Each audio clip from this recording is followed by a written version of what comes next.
عاشا عثمان حسن وهويدا أفر عرورة waxay muddo 10 sano ku nooshahay xerada barakacayaasha ee New Bio kulule ee duleedka bari ee Boosaaso xuduudka Itoobiya iyo Soomaaliya ayay uga soo barakacday abaar waa 4000 sidan ayay hadda u maareysaa nolosha qoyskeeda waxay dukaankeeda yar ku iibisaa bagaashka ay u baahan yihiin dadka xerada kula nool inaan dukaan furo waxaan ku doortay maadaama uu guriga aanu aaba ii joogin oo aaba kor iga soo shaqeynaya aanu joogin carruurtiina ka dhaxbaxaan iyada sadaqadana baa soo gaday waan keenay waan dhigay waan dhisay anigu dukaankan hadaan ba ku yiraahdo igama horeyninba aska ayutadaas ya dukaan iga horeeyay ma bahaynin anoo ilmahayga oo kan gurigeyga oo kan wax walba oo aan baahida gurigeyga aan dhex taaganahay koowna ma aan markii hore inaan deyn soo qaato deyn la igu yeesho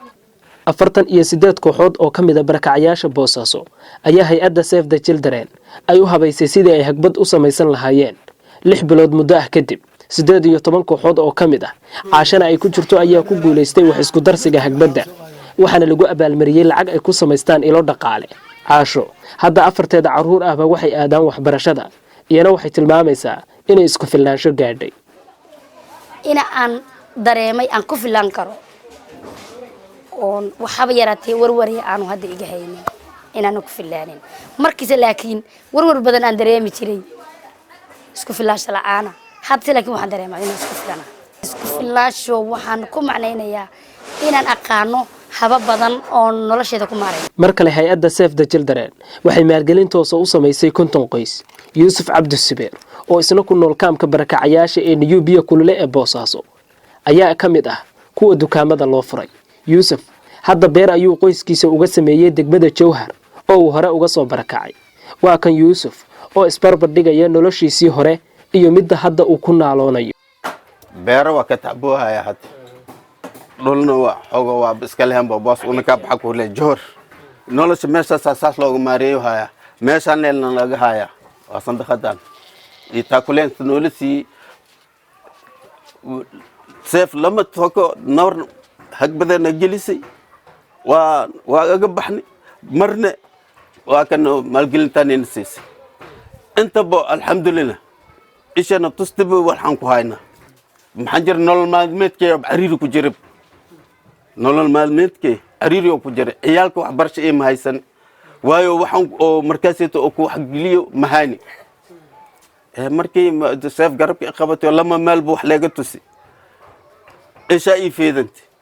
isku filnaanshaha barakacayaashan waxay Puntland u aragtaa mid keenaya inay isdhex galaan bulshada sida uu qaba Cabdulqaadir Saciid Maxamuud oo wasaaradda arrimaha gudaha u qaabilsan daryeelka bulshada anaga muhiimadda koowaad waxa weeye si la socoto in barakacayaashu ay dadka deegaanka la falgalaan waa muhiim inay dhex galaan waa muhiim in nolosha iyo saameyn isku wada yeeshaan waa muhiim hagbad si koox ah ama qoysas badan ah loo sameeyay ayaa barakacayaasha sida Caasho iyo Yuusuf oo kala u sahashay inay gaaraan isku filnaansho nololeed hay'adda Save the Children waxay sheegtay inay xoog saarayso arrintan sida uu tilmaamayo agaasimaha hay'adda ee deegaanada Puntland Maxamed Cabdulqaadir fiisalagu wuxuu maaragtay ka caawin karaa bulshada inay dhaqaale iyagu ay urursadeen wax ku qabsadaan oo ganacsi balaaran ay ku sameyn karaan marka waxaan aaminsanahay fiisalagu inuu yahay barnaamij runtii aad muhiim u ah isla markaasna hadeer ay tahay hay'addu meel ay xoog saarayso mashaariicda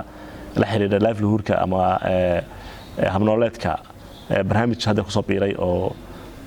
runtii aad iyo aad muhiim u ah in ka badan 37 kaam oo barakacayaal ah ayaa ku yaal bariga iyo galbeedka magaalada Boosaaso kuwaas oo rajadoodu tahay inay helaan nolol ka bedelan midoodii hore hagbadda barista xirfadaha iyo maalgelinta ayaana kuwooda ku guuleystay ka dhigay kuwa noloshooda ku filnaada sida Caasho oo kale oo hadda isku filan Maxamed Saalax SBC Boosaaso